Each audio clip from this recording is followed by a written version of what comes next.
Dias atrás nós meditamos um pouquinho sobre o Salmo número 1. Falamos sobre o conselho, o caminho e a roda. O conselho dos ímpios, o caminho dos pecadores e a roda dos escarnecedores, que o Salmo diz logo lá no início. Bem-aventurado o homem que não anda segundo o conselho dos ímpios, nem se detém no caminho dos pecadores, nem se assenta na roda dos escarnecedores.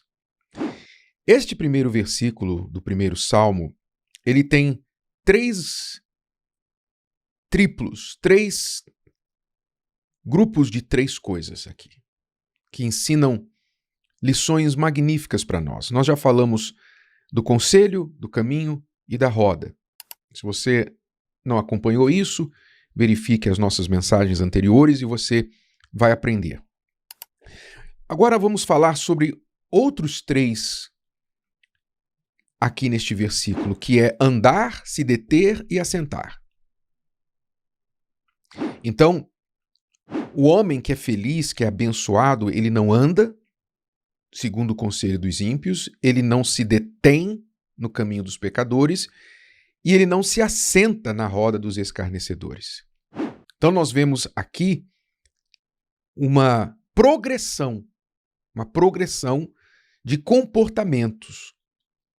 Andar, se deter e se assentar, há uma mudança de comportamento. Andar é movimento, se deter é parar e se assentar é ficar ali. Então, nós temos que entender o que isso significa no conselho que a sabedoria divina está nos dando aqui sobre esse comportamento que traz a infelicidade. Porque é importante você prestar atenção a esta palavra. Porque esse salmo, o salmo número 1, ele é a abertura de todos os outros salmos. Ele é um resumo de todo o livro de salmos. Porque todo o livro de salmos lida com o ímpio e com o justo. Com aquele que não serve a Deus, que não busca a Deus, que vive indiferente a Deus, e aquele que busca, serve e obedece a Deus.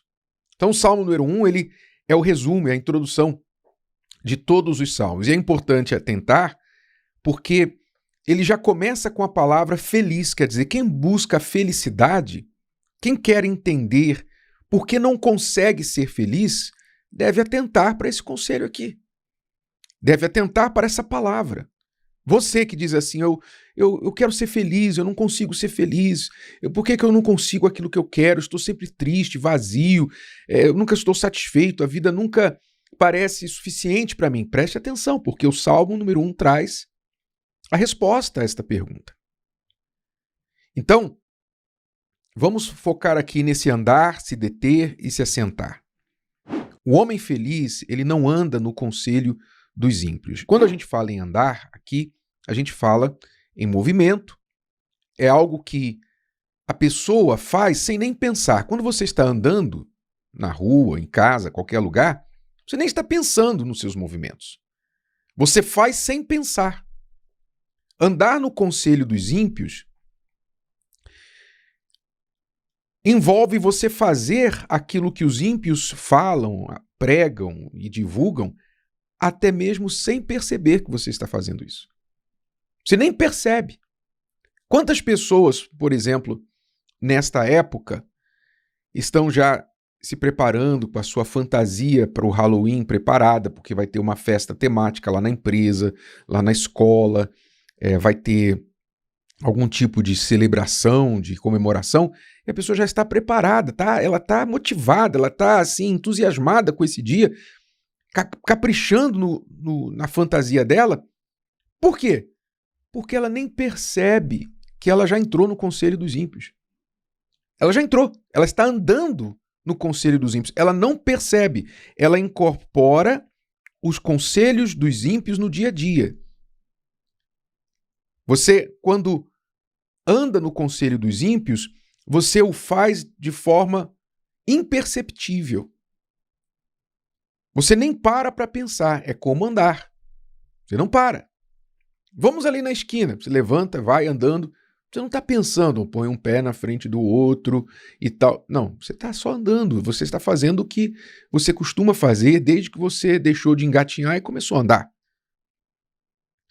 Então, andar no conselho dos ímpios é você incorporar o conselho dessas pessoas que não são de Deus, que não têm temor a Deus, que não têm vida com Deus, que vivem indiferentes a Deus na sua vida. Você incorpora o conselho delas à sua vida. E entenda que aqui também há uma progressão, no que eu falei, são 3 grupos de 3, né? O conselho, o caminho e a roda, depois tem o andar, se deter e sentar, e tem também o ímpio, o pecador e o escarnecedor. São 3 grupos de 3. E também há uma progressão no ímpio, no pecador e no escarnecedor. Porque o ímpio, ele não precisa ser necessariamente uma pessoa que está lá matando, roubando com a arma na mão, uma pessoa que está lá na cadeia porque ela fez uma coisa errada. Não, o ímpio, ele não tem necessariamente aparência de malfeitor. Pelo contrário, o ímpio ele pode ter uma aparência de muito boa pessoa. Esse é o grande perigo do conselho dos ímpios, porque os ímpios, em primeiro lugar, eles se acham tão bons que eles dão conselhos. Eles se acham tão bons que o que eles estão fazendo, a forma que eles vivem é tão correta que eles dão conselhos por aí. Eles vivem dando conselhos, quer dizer, são pessoas respeitadas muitas vezes porque elas dão conselhos. Então você andar no conselho dos ímpios, significa você às vezes admirar uma pessoa que não tem nada com Deus, mas você coloca o conselho dela acima da palavra de Deus. Quantos cristãos hoje no mundo têm seus gurus ímpios? Tem um guru ímpio. Segue um guru ímpio, segue uma pessoa ímpia que não tem nada de Deus, às vezes até fala que não crê em Deus, mas segue a pessoa. Segue a pessoa no sentido de adotar para si seu modo de vida, sua forma de pensar. E sem perceber, ela está andando, ela está incorporando aquilo ali na sua vida. E ela não percebe que aos poucos ela vai também se afastando de Deus, andando no mesmo caminho daquele ímpio.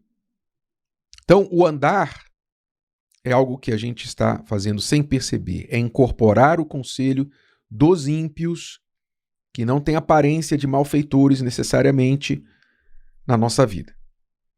Vamos lá para o próximo nível.